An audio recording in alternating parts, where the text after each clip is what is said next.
এই রমজানে চাইলেই আপনারা ঘরে কাবাব মশলা বানিয়ে রেখে দিতে পারেন এরকমভাবে। এই হচ্ছে উপকরণ চাইলে স্ক্রিনশট দিয়ে নিতে পারেন।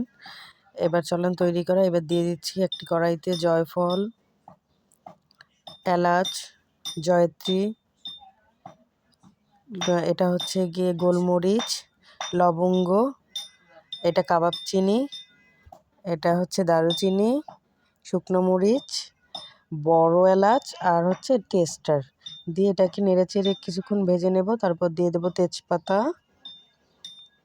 এর ভিতর মৌরি, তারপর ধনিয়া আর জিরা দিয়ে এটাকে খুব ভালোভাবে ভেজে নেব। ভাজা হয়ে গেলে এরপরে এটাকে ব্লাইন্ড করে নিলেই তৈরি হয়ে যাবে আপনাদের কাবাব মশলা। আপনারা ঘরে রেখে সংরক্ষণ করতে পারেন অনেক দিন এবং খুব ভালোভাবে খেতে পারবেন। কাবাব যখনই খেতে মন চাইবে তখনই বানিয়ে খেতে পারেন।